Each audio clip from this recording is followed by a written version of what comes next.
very warm welcome to everyone joining us this evening in person, but also a warm welcome to everyone joining us online. This is the first in a series of 3 events devoted to the topic of Greek tragedy between stage and screen, organized by the Archive of Performances of Greek and Roman Drama. We will start today with that very important question of how the National Theatre approaches the filming of its stage productions. Next week we will screen and discuss an online interactive performance of Orestes that was produced here in Oxford in lockdown conditions. And the week after we will focus on a fictional television production of Sophocles' Antigone, produced for the large screen in the Germany of the 1970s. This series of events is part of a larger set of issues related to stage and screen, stage on screen, but also screen on stage. Digital media has been increasingly incorporated into live theatre and dance, and new forms of interactive performance have emerged in all sorts of installations and on the web for some time now. Precursors to today's digital performances can be sought in past forms of theatrical technology that range from Wagner's total artwork in the 19th century, all the way back to, how far back do you want to go? The gods from the machine of classical Greek drama. Similarly, the question of how to capture, store, and transmit live performance has also had a very long history. In this series of events, we want to think about live performance in relation to all different types of screen, large and small, analog and digital, live and on demand, public and private, at home or on the go. We want to think about the technical considerations and challenges, but also the artistry of filming performance, the archival value it has, its politics, and the spectatorial practices it makes possible. If, as Friedrich Kittler has put it, the realm of the dead is as extensive as the storage and transmission capabilities of a given culture, we want to ask ourselves how the past, be it the recent past of live performance or the remote past of Greece and Rome, encounter the storage and transmission capabilities of contemporary culture. I cannot think of a better way to kickstart this discussion than with our speakers tonight, 2 members of the National Theatre who have been at the forefront of thinking about archiving performance and about reaching out to new audiences nationally and internationally. It's a privilege and a great pleasure to introduce them. Jess, over there. Jess Richardson, Head of Production and Content at the National Theatre, one of the most qualified persons around, I think, to introduce us to the National Theatre's cutting-edge recording, broadcasting and streaming services, and Erin Lee, Head of Archive at the National Theatre, as well as a member of the International Advisory Board for the Archive of Performances of Greek and Roman Drama, an expert in the management of performance heritage, working at that very important intersection of archival science on the one hand and performance studies on the other hand. Their topic tonight is the art of filmed theatre. The subtitle, which I think is also important, is Greek Tragedy Captured by the National Theatre. Erin and Jess, over to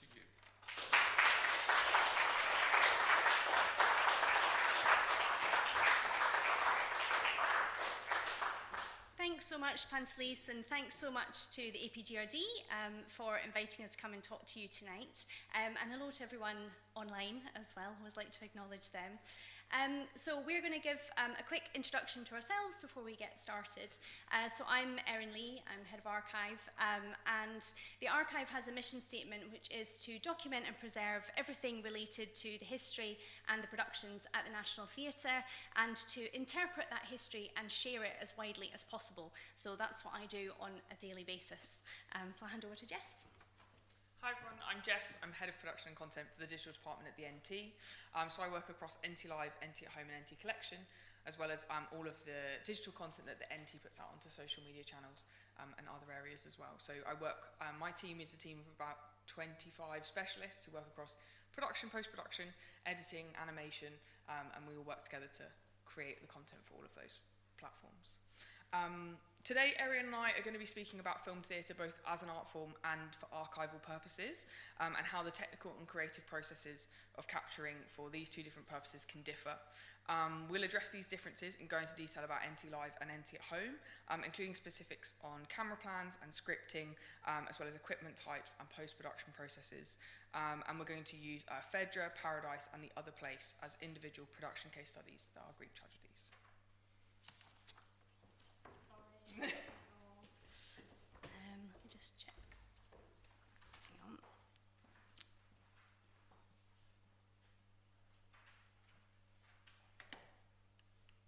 Does it work with the clicker? It's not in like the present mode on the laptop, so I can't click. Can you assist? Thank you. You know, it's not on the screen it was on before. Oh, can we just do... Oh.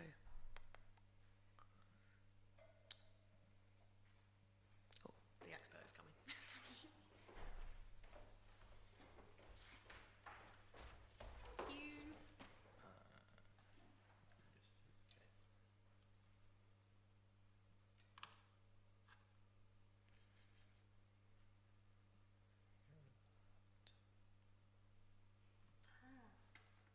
Screen I recognise. Brilliant. Thank you. Excellent.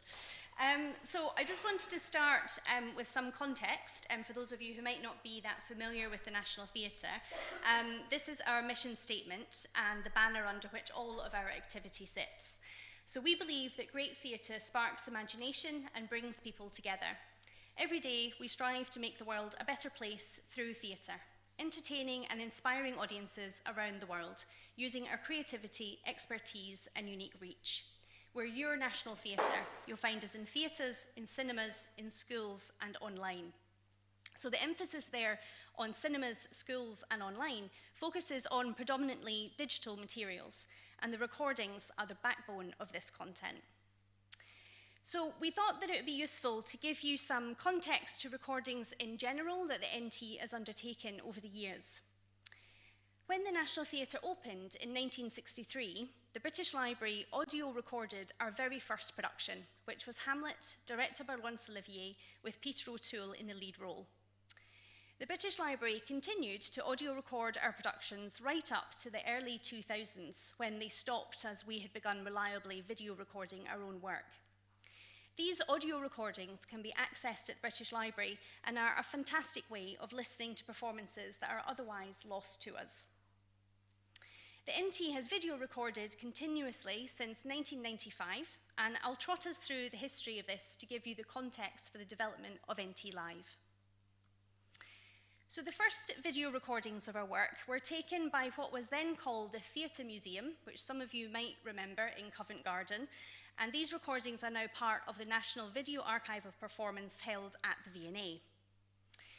Some of our productions from 1992 to 2004 were recorded by them, and these recordings can be viewed both at the V&A and at the National Theatre's archive. These are what we term medium quality recordings that used multiple cameras.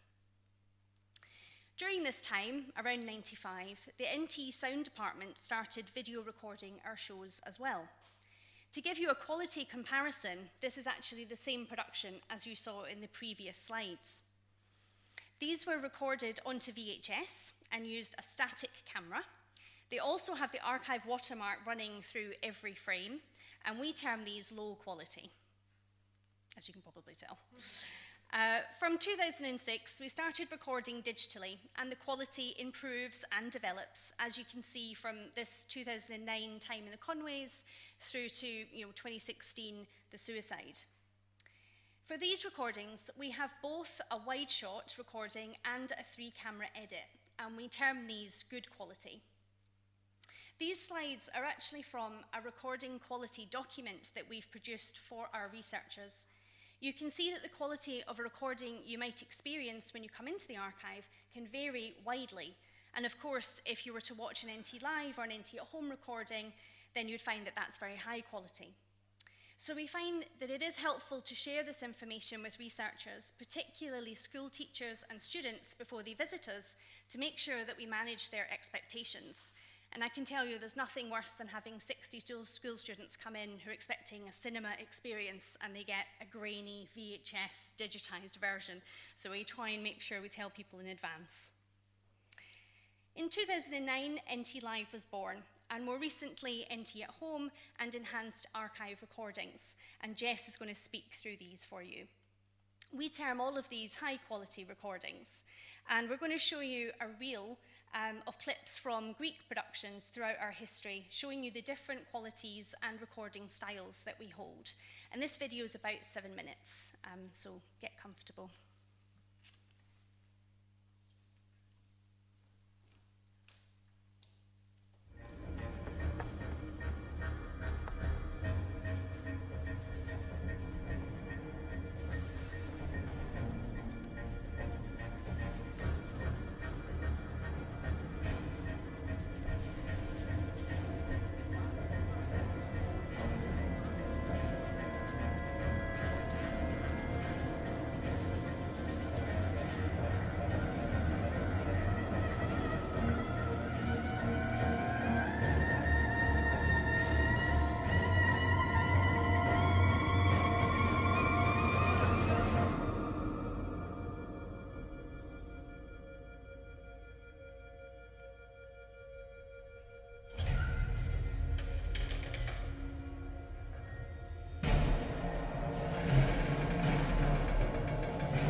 I really am a clever guy. If you've ever traveled, then you'll see. At times like this, you don't want to sigh. 'Cause swaying with the ship, it's best to be. Oh, stay on the sunny side of the wall. Don't let the breeze pull you away.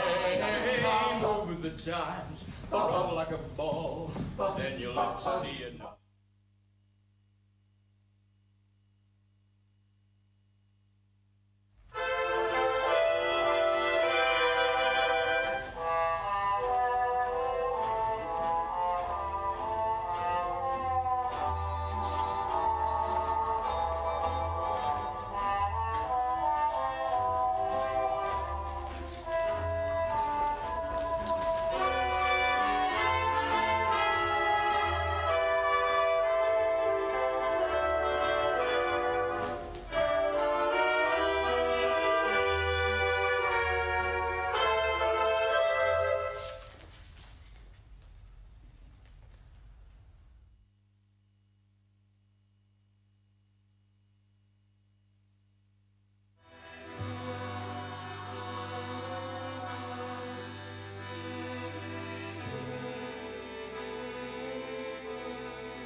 and wait to expiate its evil.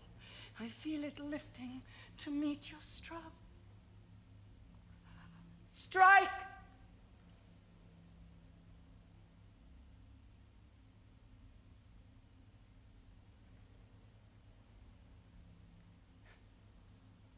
Or am I beneath your contempt?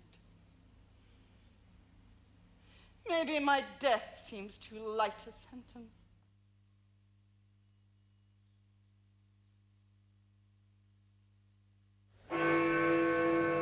There now follows a party political broadcast on behalf of the Bird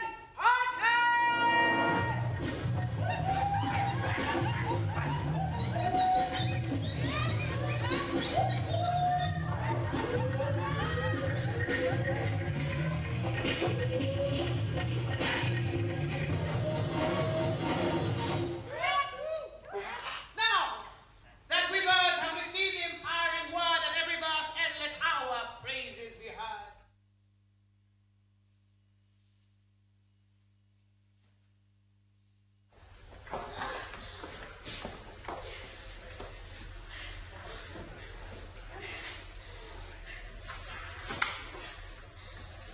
Quick! Look, now let me tell you, this city of Troy, far happier than the whole nation of the Greeks, and I will prove it to you. For one moment, let me just stand outside myself, speak as though my voice were my own.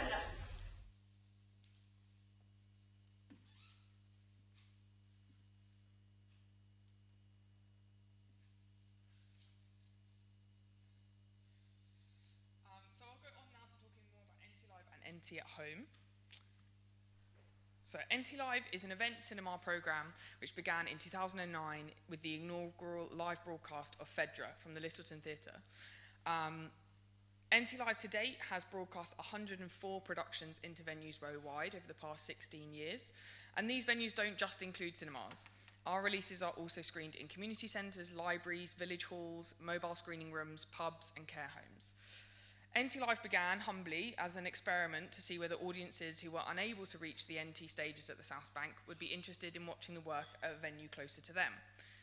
At the time, the Met was the only other arts organisation who were distributing live captures of their productions into cinema, and therefore the art form was very much in its infancy. Event cinema proved to be very popular though, and has grown significantly as a sector of the cinema industry over the past 2 decades, and in 2024 just over 1 million audience members attended NT Live releases.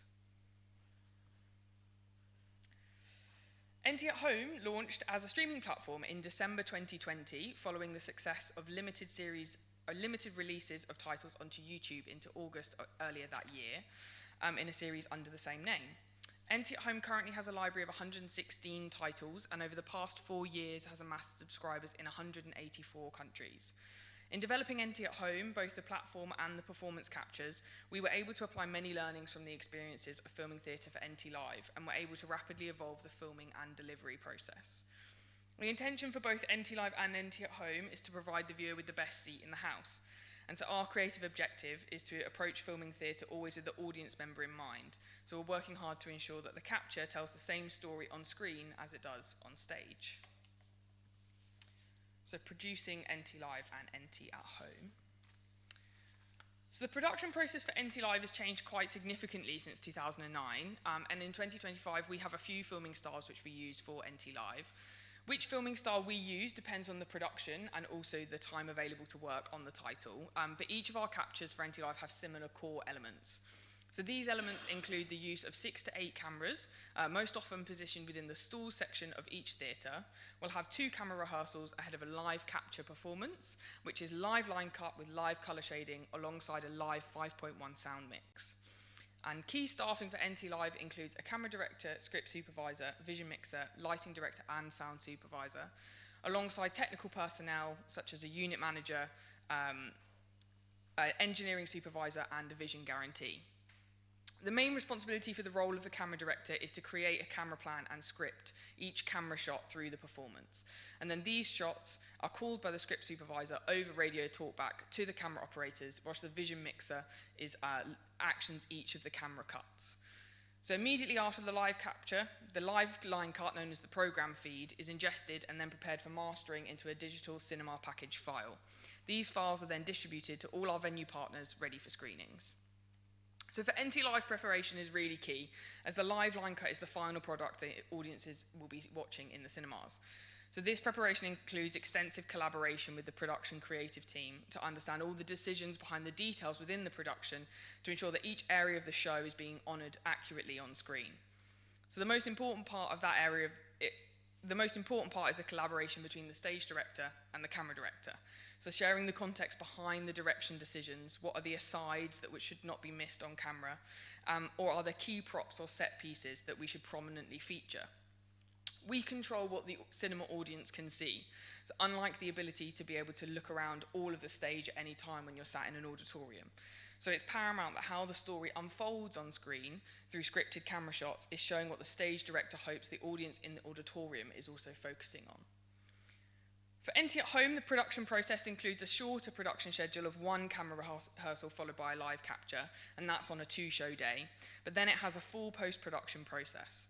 So whilst capturing performance, we have fewer staff and a much smaller technical footprint, but we capture more content, filming isolated recordings of each camera to then complete a picture edit with every camera angle available.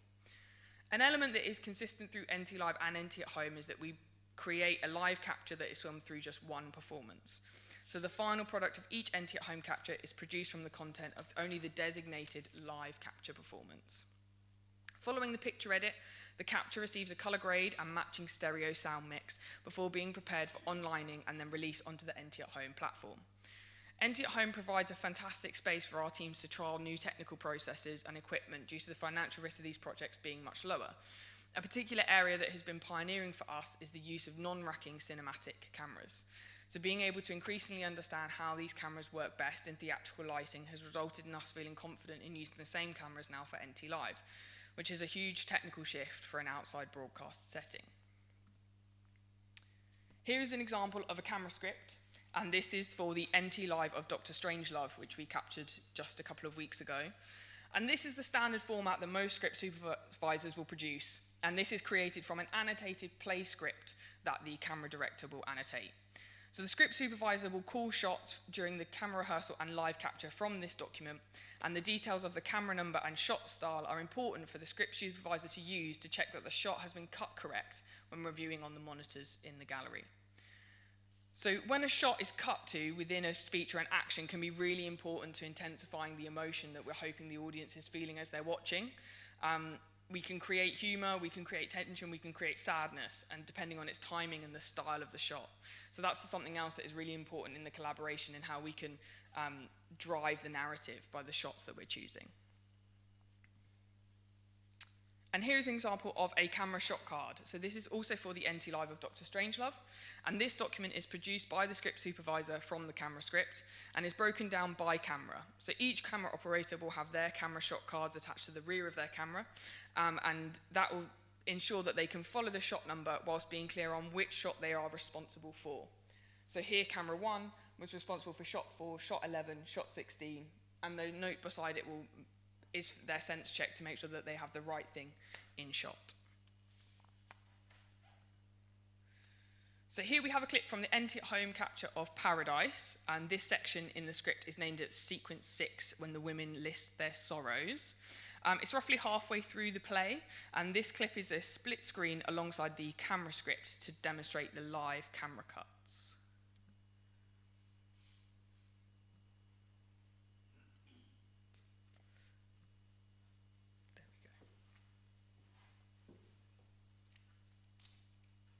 I be plaything for every pity, every craving, every grief that comes my way? Where should I start? My broken heart, I never met a man who stayed. I've been the other woman now 3 times. Each time I gave them everything, they walked away. My body's nothing but a grave, a place I buried every hope I had for love or truth or faith. What else? My teeth hurt, my gums are rotten. Daughter hates me. Son's forgotten I exist. He's addicted. Last I heard, he'd lost his kids. My hips freeze up when it gets cold. I'm old stone, been thrown and rolled so long my knees don't bend, they fold. 2 slip discs that pound and bulge and send shooting pains right through my skull. 3 fractured ribs that never heal. Dizzy spells. Achilles' heel is swollen. Dad disowned us. Everything we had was stolen. No sweets or treats or friends for me. All I had was endless grief. They cut my stomach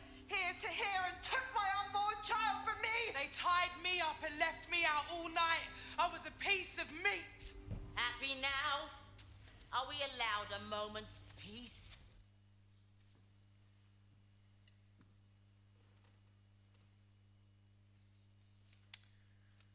So this is an example of a camera plan drawing. So this is the camera plan for the NT Live broadcast of Nye from the Olivier Theatre at the NT. And this camera plan will have been drawn following a camera recce with key capture staff and details all the camera and operator positions, as well as all the seats which are required to be off sale or may have restricted view. And this is another example of a camera plan drawing, but for NT at Home. And this camera plan was for the NT at Home capture of the House of Bernarda Alba from the Littleton Theatre at the NT. And so the camera director uses this camera plan to script alongside a wide shot scratch recording so that they can then select which camera is best placed to create each element of, capture each element of activity on stage. So from this plan plus a recording, they'll do that annotated play script, which then is passed on to the script supervisor to create the camera script and then the shot cards. So we'll have a clip from the NT at Home capture of Phaedra, and this is the opening of the performance. This clip is a split screen alongside the camera plan to demonstrate which cameras are capturing which shot.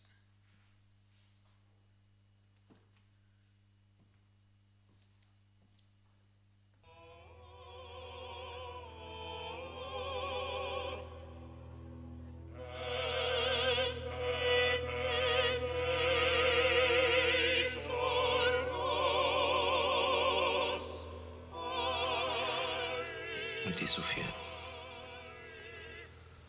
الصراحة ما عرفت شنو كندير، قيلا شي كبسول صورة لشي راجل آخر، راجل غادي تحس ربما ما عمرك تلاقيتيه، كنسجل لك هاد الكاسيطات باش تسمعهم دابا 10 سنين، عقت من زمان، الوقت كيطير، صعب عليا نتبعو. كيجيب لي راسي بحال الا غير البارح بديتي كتمشى كتهضر تخبط في الكرة.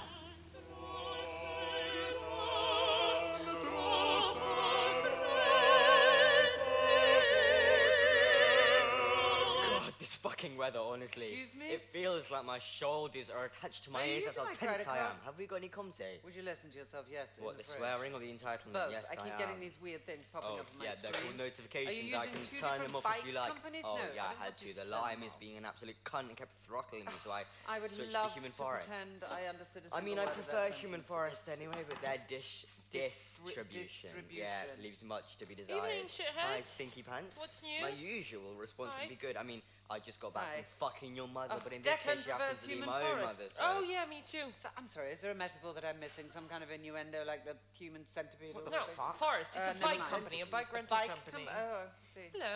Jesus, have you had a shower? You smell like a teenage boy. Yeah, I am a teenage boy. Don't sell yourself. I'm sorry, Mum. Are we sure this Comte is not off? When did you buy it?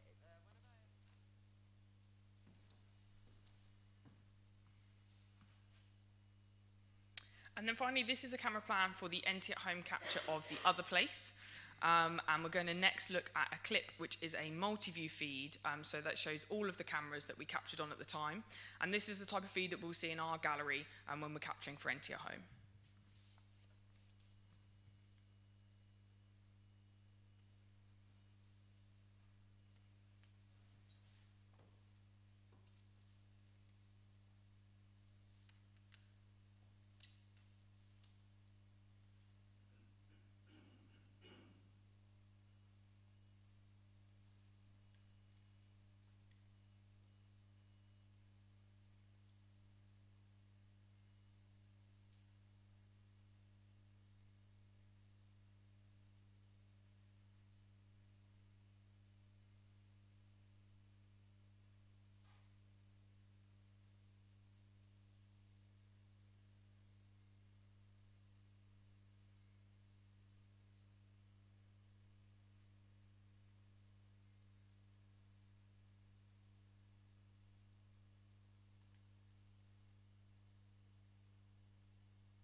Jess has taken us through how NT Lives and NT Homes are filmed and produced, and I'm going to talk a bit about how these recordings are used in the archival context by researchers, and also some of the challenges of using recordings as a representation of the production on stage. As part of my PhD research, I undertook a literature review of publications about the NT and interviewed theatre archivists and members of the archive's audiences. As part of this, the prominence of production recordings in research was unsurprisingly very clear. Similar to the NT archive, most of the international archivists interviewed commented that recordings were their most frequently requested materials, which corroborates with the data captured from the audience inquiries at the NT archive and interviews with teachers who state that recordings are the easiest way for students to find a way into studying a text. Theatre practitioners also make use of production recordings in the NT archive, whether that's for staging suggestions or casting decisions. One theatre practitioner interviewed uses these recordings to explore where there could be difficulties in the staging of a text so that he can plan for how to solve those problems before he gets into the rehearsal room. While the recordings captured by the digital media team are the most high quality and the most publicly available, they're not the only ones that are made and archived. I looked into this as part of my PhD, and I thought I would share some of my findings from interviewing researchers about our collections. So as we've discussed, typically the NT archive holds recordings from one night of a performance, usually captured towards the end of a run, and these are really popular with researchers. That can be an NT Live recording, an NT at Home recording, or an archive one. NT archive recordings tend to have two different versions, as I talked about earlier. One is the wide-angle capture, and the other is a 3-camera edit. One academic commented on the value of the wide-angle capture, as this allows them to see what's happening on all areas of the stage, and to decide where they want to cast their gaze, rather than a camera operator or a director of photography making that decision for them. It also shows how set pieces and props are moved on and off stage, as well as showing what full costumes look like. Recordings from different positions, used together with prompt scripts, can show how characters move across the stage and how staging and props are maneuvered. Recordings from different performances during the run are also useful for viewing together to show how the production developed or changed from press night over several weeks or months. This could demonstrate what are habitual activities by the actors and what only happened on the night of the recording. So that's the kind of NT archive recording, but we also have recordings that are made by the sound and video teams. So they create a press night recording, and they also take a recording with an audio track of the deputy stage manager calling the show. So that's the person that sits with the script, and they have their headset on and they're cueing all of the shows in the production.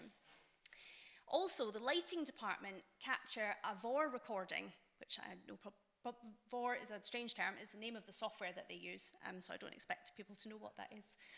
But this is a screenshot of a VOR recording for Till the Stars Come Down, which is what my PhD focused on. So you can see here, you have in the top left-hand corner and bottom corners information about the show. So you'll have a video feed in real time showing the lighting, sound, and automation cues. Several users commented on how useful this recording would be for anyone who wants to learn about elements of backstage work, such as stage managers or technicians. I spoke with a member of the sound and video team and the head of company management to try and get the deputy stage manager audio track included in this VOR recording moving forward, so that one recording will hold visual references for the cues, as well as the audio track of the deputy stage manager cueing the show. So there are a variety of types of recordings held in the archive, and recordings have been used for a variety of different reasons, such as to analyse the staging, costumes or casting decisions, or to study the camera work, editing processes, or movement of bodies on stage. In one case, production recordings were used in an innovative way to create a new research methodology. Duška Radosavljević has explored the working practices of Katie Mitchell by interviewing one of Mitchell's frequent collaborators, Struan Leslie. And she interviewed him about his Katie Mitchell work around the two-play version of the Oresteia at the NT in 1999, her Iphigenia Aulis in 2004, and The Women of Troy in 2007. In Duška's article, Curating the Invisible, an archive-embedded interview with Struan Leslie for Contemporary Theatre Review, she used an innovative new methodology of this archive-embedded interview, which combined watching archive recordings together and interviewing Leslie at intervals about what they'd just watched. This process provided Leslie with agency in the interview, as he could select which clips to watch and comment on, resulting in immediacy and clarity in the interview that wouldn't have been possible from a traditional one. This style provided insights into Leslie's collaborative work with Mitchell in the rehearsal periods, how they worked with the actors, and how central the movement work was to the final productions. In another example, Lynette Porter focused on the NT Live broadcasts of Frankenstein. In this production, the main actors swapped roles each night, and both versions of the production were broadcast by NT Live. By studying the recordings in the archive, along with the programme, the rehearsal notes, prompt script, and interview recordings, Porter considered the creative nature of the NT Live broadcast and discovered that changes were made to the NT Live recording post-broadcast.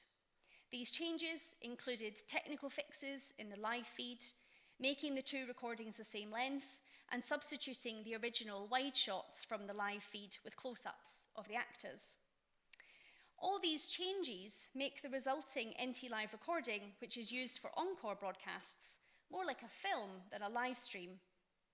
These recordings, therefore, are not as representative a record of the production as an archive might wish for. As Jess mentioned, tweaks are made to the lighting, sound, and sometimes the makeup and costumes for the recordings to produce a recording that most faithfully represents what is on stage when viewed through a screen. Add to that the possibilities that recordings from different performances might be spliced together to produce a whole, and the recording that finds its way to the archive is a problematic record for archivists and researchers alike. At the NT Archive, we work with the digital media team to ensure that any required context is held together with the record when it's transferred to us, so that we can catalogue this information and inform researchers of any pertinent points around edits or changes that might have been made to what appeared on stage. In terms of how recordings are catalogued and shared by an archive, there is guidance online about how to do this. The Association of Performing Arts Collections, which is a network for all galleries, libraries, archives and museums that hold performing arts content in the UK, of which the National Theatre is a member and the APGRD is a member, we held an event back in 2022 with the Manchester Digital Archive of Performance, which brought archivists, academics and theatre practitioners together to discuss recordings of performance. This was a really fantastic event for understanding what each audience needs out of a recording, and the cataloguing guidance was produced as a result. I've picked out a few of the points there, but if you are someone who uses recordings in your research, it's worth taking a look at the guidance which is on the APAC website, just so that you can understand better what it is that you're viewing and what sorts of information you might want to ask an archivist about when you request those recordings. So these are just some of the areas of complexity around archive recordings of performance, and the concepts that we in the NT Archive team are constantly discussing with Jess's team to make sure that we can archive these fabulous recordings along with all the relevant context for future generations to enjoy. So I'll hand back to Jess to talk a little bit about the future of recordings at the NT.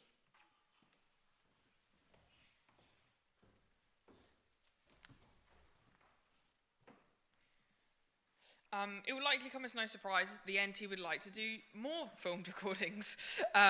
Being able to make our work from our stages available nationally and internationally, where people need to only travel a couple of miles to their local cinema or download the NT at Home app out on their TV, is a core part of the purpose and mission of the NT.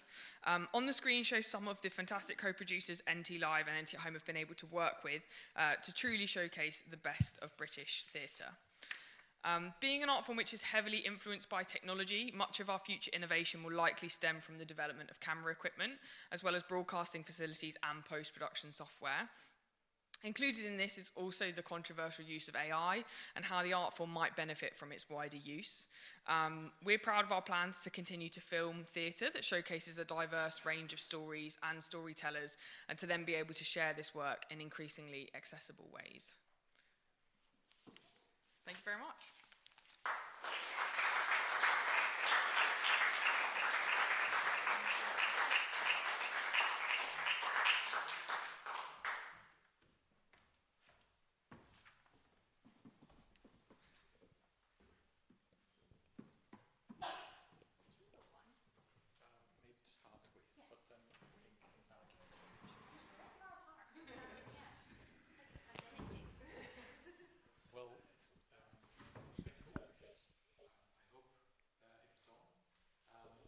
Thank you so much. This was amazing, very rich, with all the different examples that you drew on, but also the way you took us through all this material and the way you invited us to think about the presence of all these practices in relation to where it all comes from and where it's heading was very thought-provoking. Thank you so much.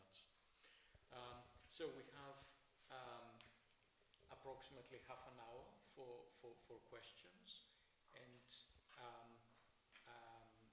I think we will probably need to repeat or rephrase any questions that people have for the so that our online attendees can also follow, and there might be questions coming from those attending online that we may want to bring into the discussion as well.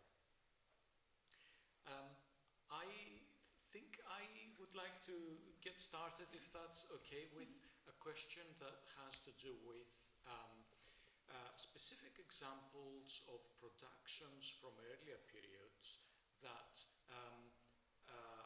were not, I think, recorded so much by the National Theatre itself, but there must have been moments in the history of theatre that other companies, maybe television channels or film producers, were let into the National Theatre to collaborate with theatre practitioners.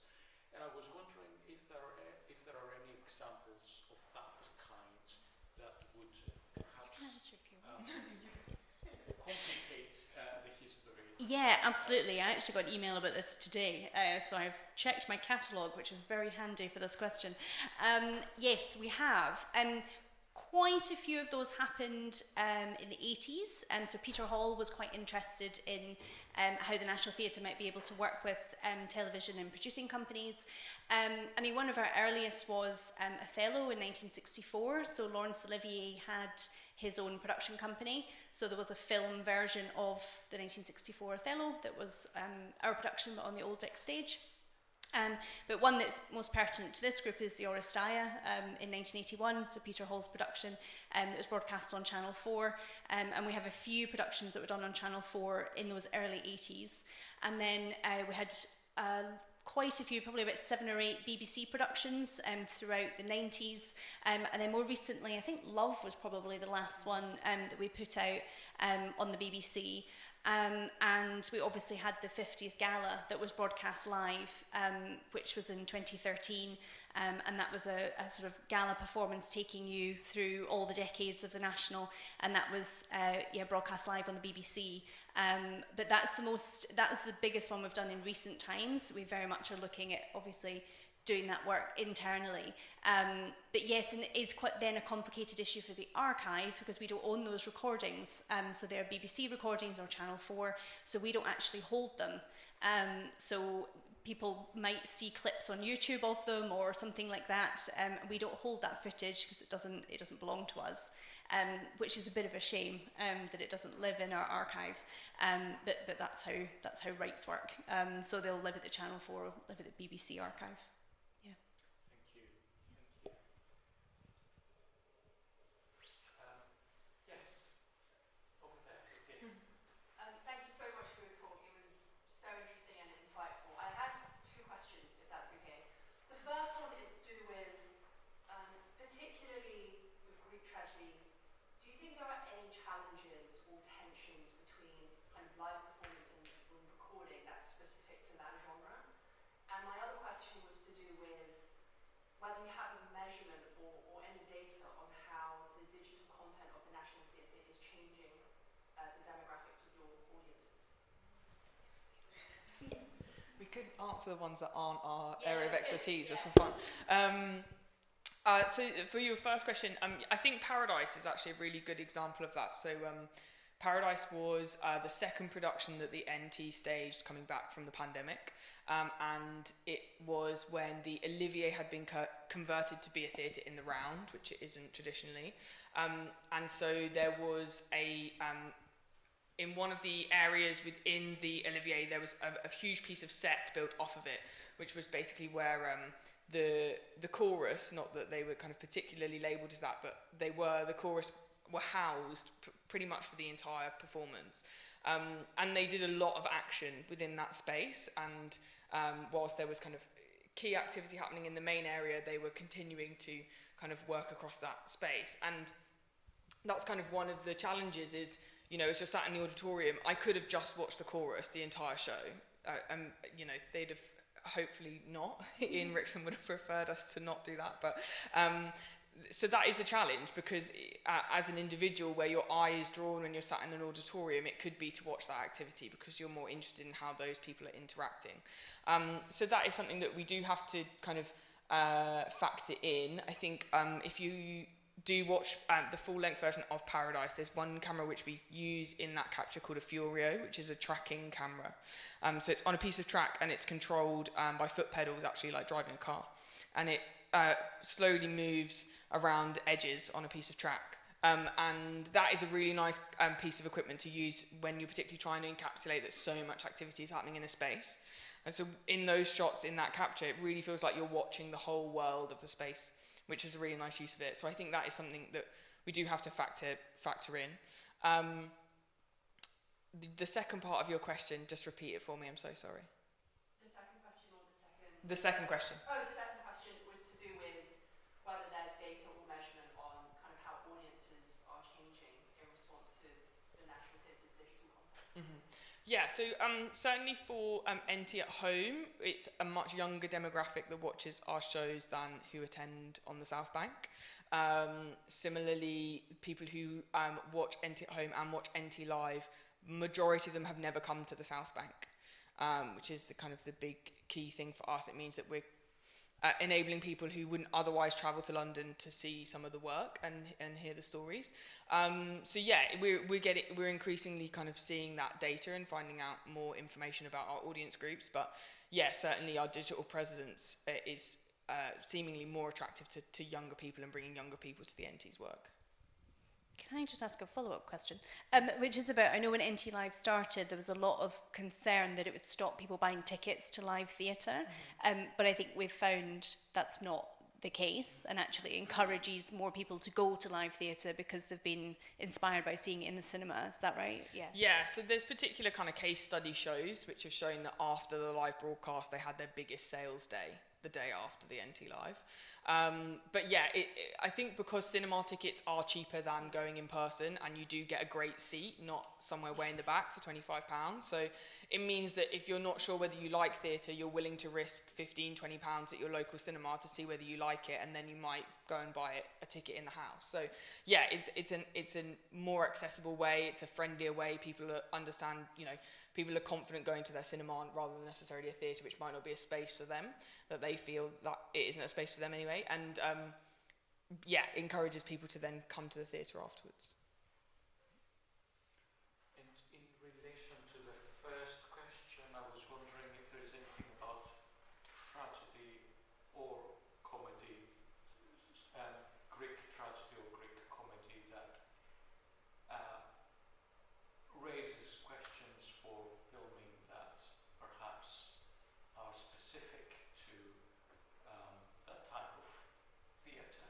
Any thoughts on that?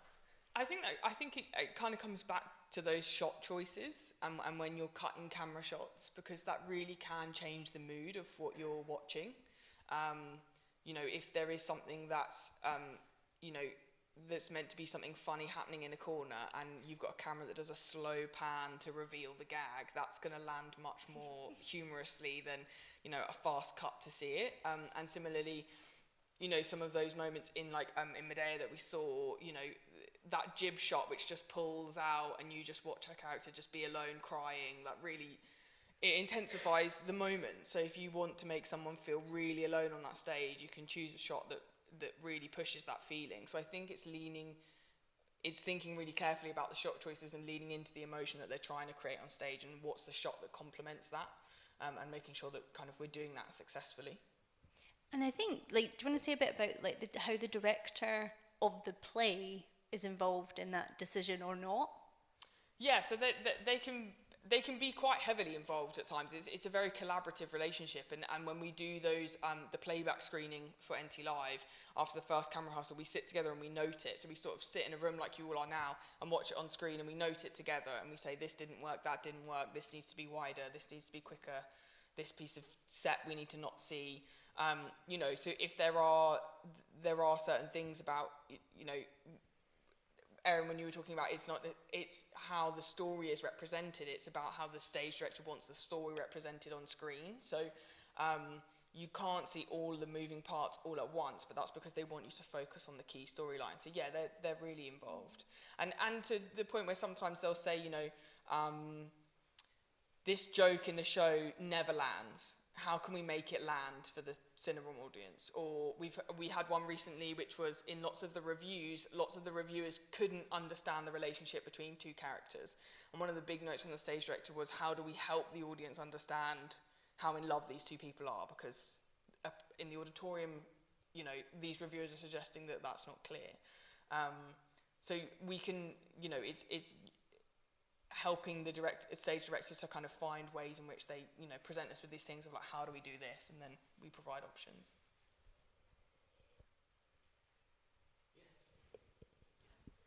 Thank you very much. It was fascinating.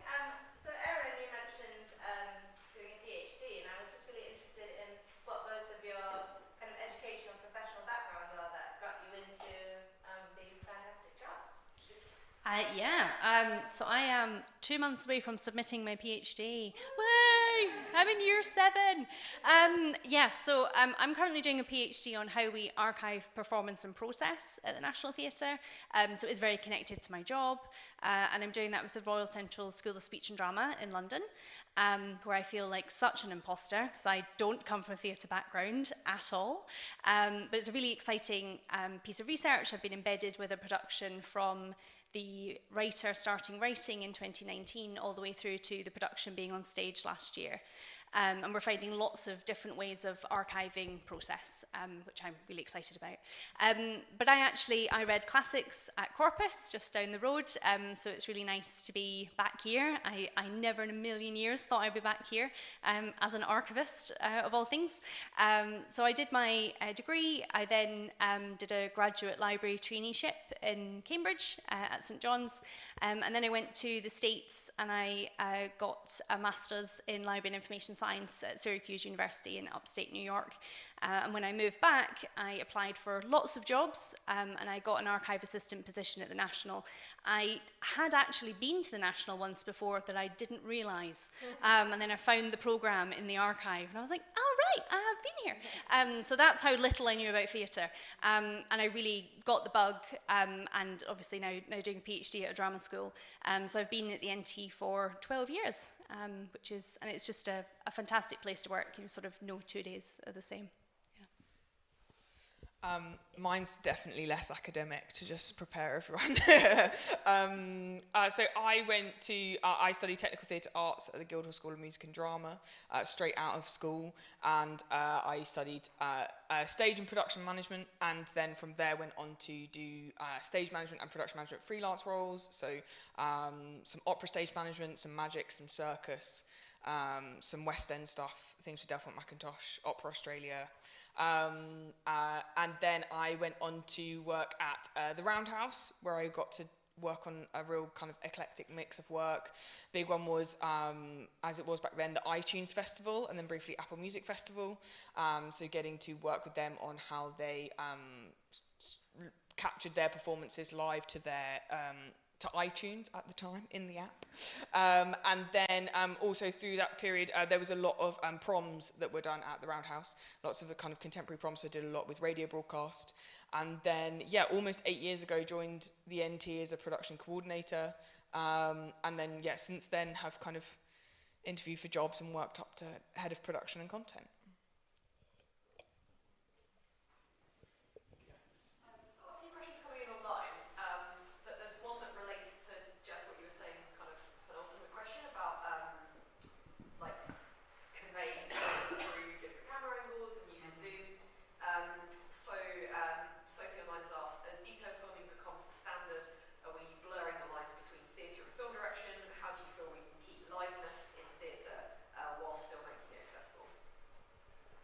Good question. How do we keep it really clear between kind of live theatre and what we're seeing on screen? So I think one of the first things I say a lot to both the camera directors I hire and the stage directors we work with is we're not making a film. We're creating an accurate capture of live performance. So it's about how do we honour that. Particularly one of the kind of clear steers we can have with that is I think you have cameras where audience are sat. So we'd have cameras in this space. We would not rig a camera up here because no one can watch the show from there. Sometimes I do lose that argument and we never use that shot that we rig in the ceiling. So I remind the next camera director we never used it. So I think that's really key. I think it's also, we don't film anything without an audience present. It's very much about seeing the audience, hearing the audience. If it's a comedy, you can hear them laugh. That's not fake laugh.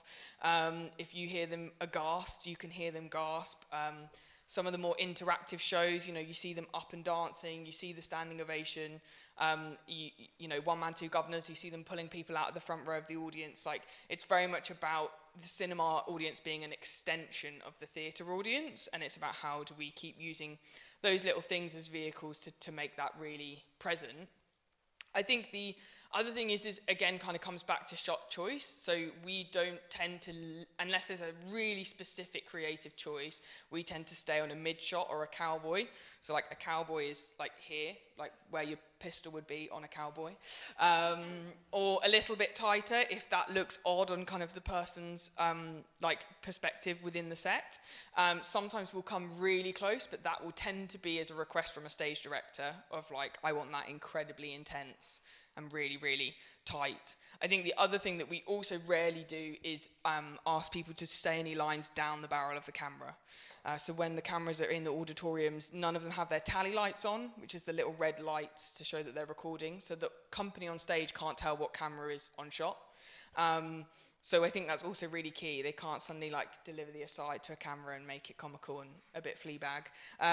It's about us accurately representing it how they normally deliver it every other night, rather than anything changing specifically.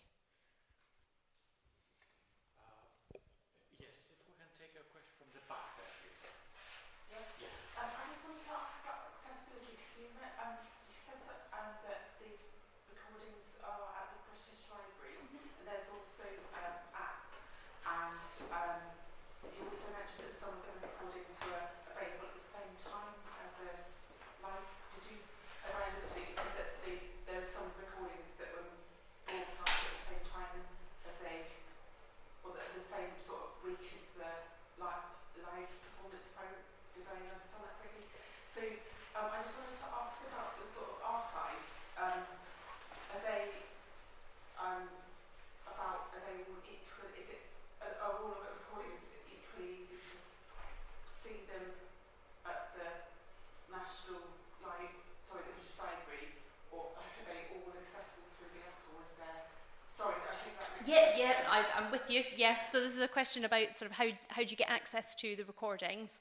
The British Library audio recordings are only available at the British Library, and that's because they're still on reel-to-reel, so they haven't been digitised. So they are still there, and it is a sort of ongoing conversation about if we can support them to digitise them so we can get a listing copy. No, and they remain the copyright of the British Library because they made the recording, so that's why we can't hold them, so that's why they're at the BL. So that's the audio recordings from 1963 up to 2002, but then everything from 1995 onwards is accessible in our archive to watch for free. So you can come to our research room in London and watch that for free. Then there are some titles that you can get on the NT at Home platform, I think 116. So that's available if you want to subscribe and watch that from home. We also then have, just to complicate things, we also have something called the NT Collection, which is an educational streaming platform. So I'm sure Oxford is a member of that. And you can watch up to 70 of our recordings online through Bloomsbury Drama Online or through ProQuest. So universities will subscribe to that, public libraries do, and that supports a free service for all state schools in the UK. So every state school child could access those 70 recordings for free in the classroom. So I know it's quite confusing, but all of them are available in the archive for free to come and watch, but you have to do that in person, and that's because of rights restrictions. So something like NT at Home and the NT Collection, we've had to clear rights in every single recording to make those available outside of the archive research room. And that means clearing rights with every actor, everyone in the creative team, all the music clips we've used. So it is quite a complex piece of work that takes a long time and is very expensive. So that's why we don't give out DVDs, for example, and we can't share more than we already are, if that makes sense.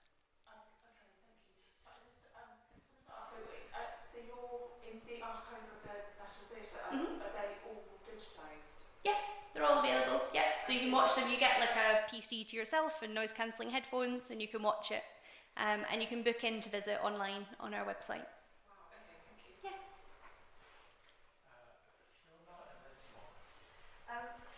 I'm interested in whether you, archivists, filmmakers, are interested in capturing the reception of the cinema, from the cinema.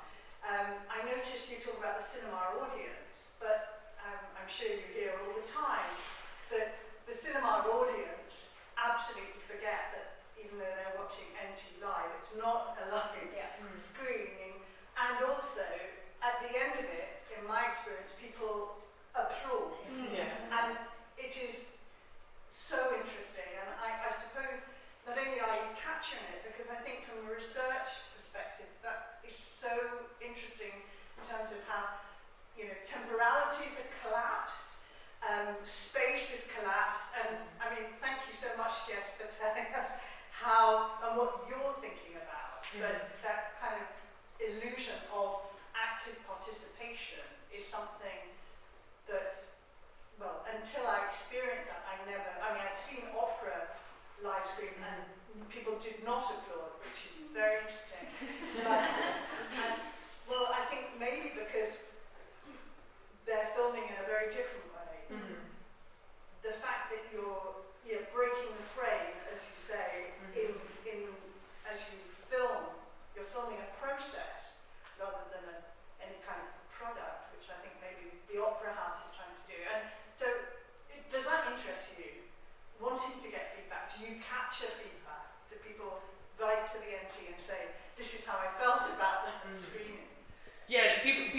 write to us a lot, and we also do send out surveys as well to understand how what people's experience was like. But yeah, lots of people write to us. It's in our programming office, they write up each week on a whiteboard kind of the most exciting piece of feedback, which is really nice to go in and read. But yeah, I mean, for instance, like when we did an NT Live of The Crucible, one teacher wrote to us and said I was able to take like all 35 of my students, and because we couldn't afford to go and see it in the theatre, so I took them all to the local cinema. And things like that are really fantastic to know that kind of you're helping to enable more people to get to see it. I think it's really interesting about the clapping when I've gone as a punter myself to watch NT Live, the peak busman's holiday.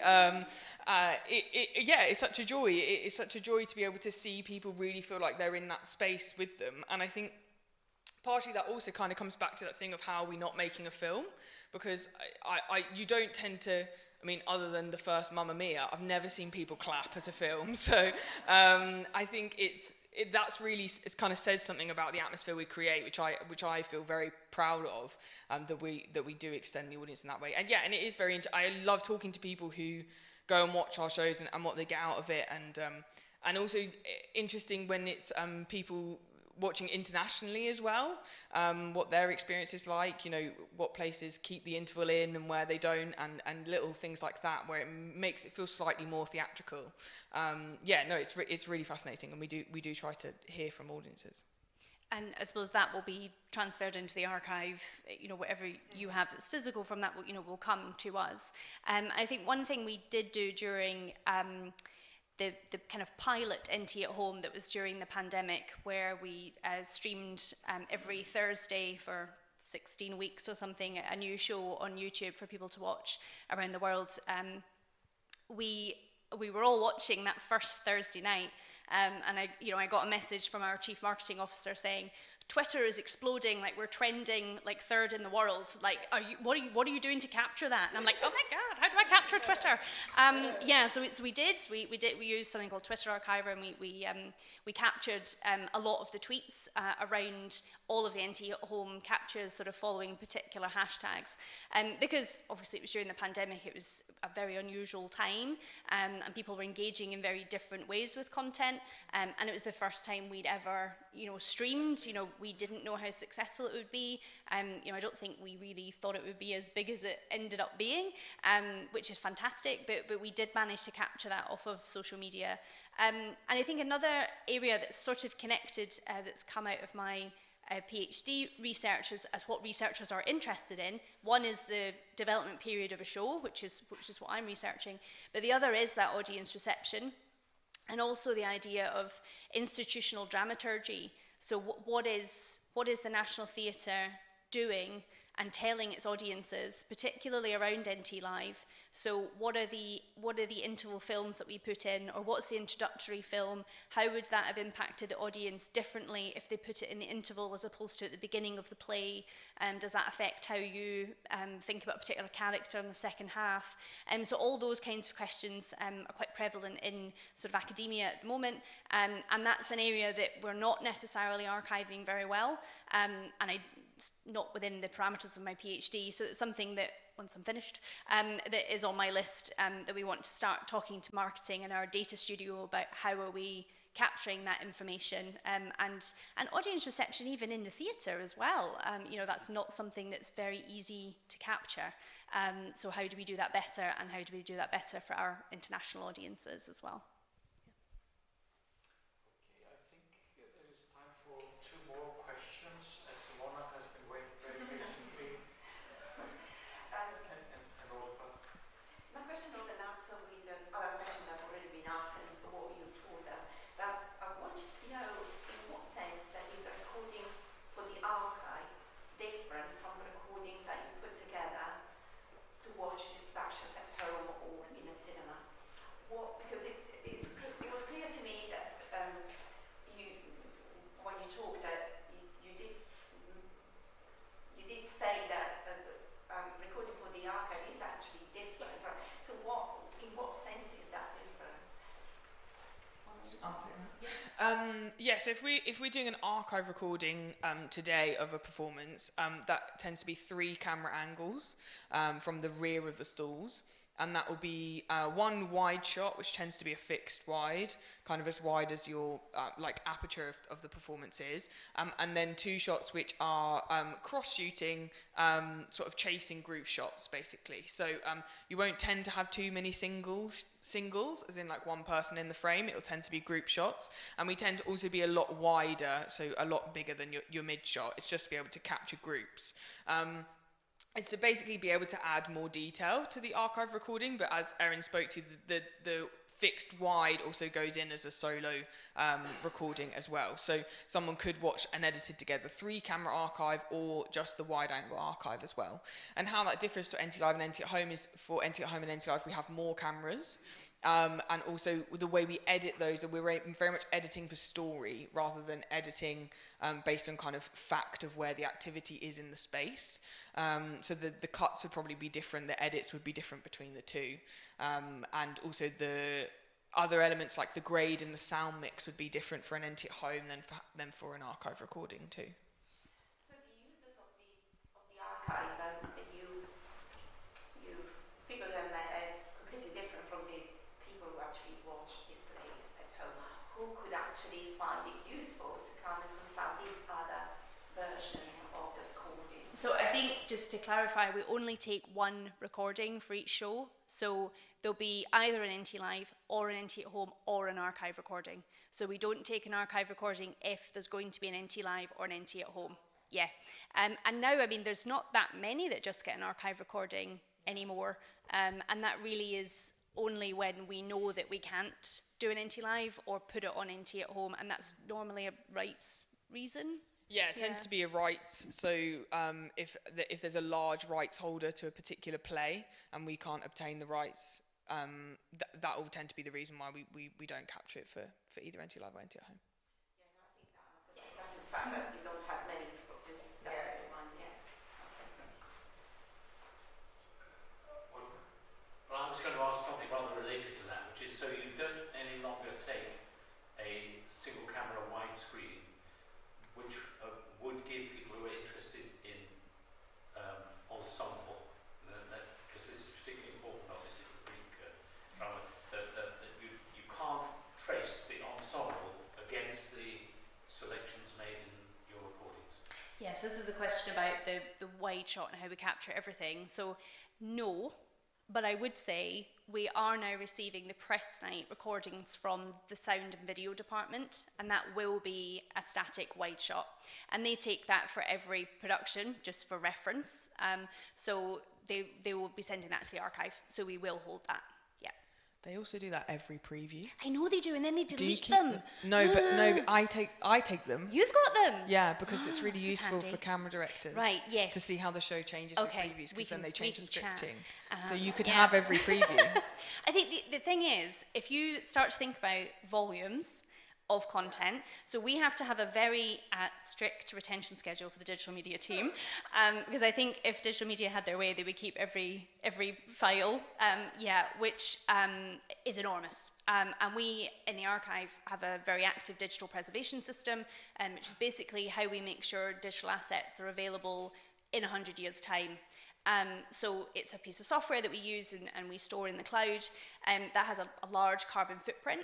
So we need to be very careful about making sure we're only keeping the digital assets that we definitely need to keep at the NT. So we have loads of conversations. We actually have a shared staff member who works between our departments, specifically looking at this, making sure that we're keeping what we need to keep, but we're also deleting what we don't need to keep. And that's really key. So when I was talking to Sound and Video the other day, if we keep all the previews, that could be like 6 recordings, then you've got press night. So that's 7 extra recordings per show that we produce. And that's going to get you into terabytes and terabytes of data. So that's something we very much need to be careful about, what we keep and why, and having a really good reason behind that to tell our sustainability team. Yeah. I know that there are a few hands, but there's that lady in particular in black that has been waiting very patiently for several minutes now, so if we can have that as our final question. Thank you very much. I was interested in the idea of liveness. I mean, you started off with NT Live. I remember Fedra and that interview with Nicholas Heitner beforehand, where he says the great live there means simultaneous. And now as we're sort of moving towards streaming services in line with sort of like broader media usage sort of conventions, and it feels like there's been an increase in encore performances since the pandemic. You know, is the live in NT Live becoming a bit of an artifact, or is that idea of simultaneity still important, and is that something that you have to navigate? Yeah, it's a live via satellite, which is what consistently NT Live was, is something that we still do, and Nye last year was live via satellite, so you could watch it in a cinema somewhere and see it that night as it went out. I think with the meaning of live, I think as it has evolved, is that it is still only one performance. We're not...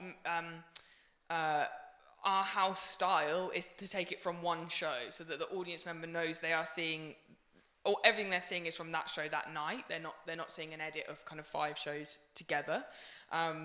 If you look up how they shot Hamilton, the musical on Broadway, it's very, very different, and it's about 7 performances stitched together along with a load of additional filming sessions in between. And that is very different to us. That's the liveness for us, is about just capturing that one show, and that's why we have all that preparation and those camera rehearsals. I think live via satellite certainly has its place, like it has a real buzz to it. I certainly age phenomenally as we're doing it, because basically it can be thrown off by rain, which is not great in the UK.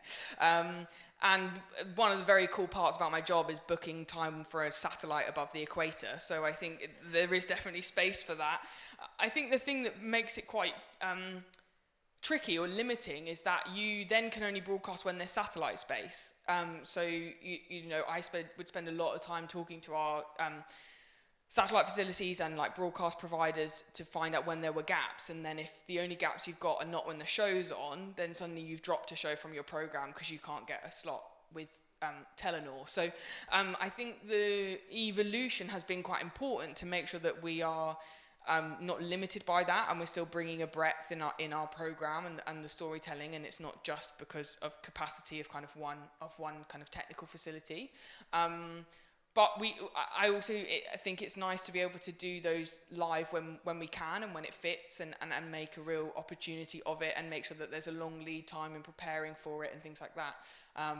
So yeah, I think it's about, I feel all of our programming encompasses live. I think it's just slightly different for each title. Okay, well, I think at this point we will need to stop. I'm aware of the fact that there were other hands in the air. I'm aware that there were questions that were submitted remotely. I'm sorry that we cannot continue what has been a very rich and illuminating discussion, following a very rich and very illuminating presentation. Thank you. Email us. If you've got any questions, please do. If we can continue Yeah. the questions in that way, I think that's very kind of you. Thank you so much for coming. Thank you so much for taking us through so much material and so many ideas.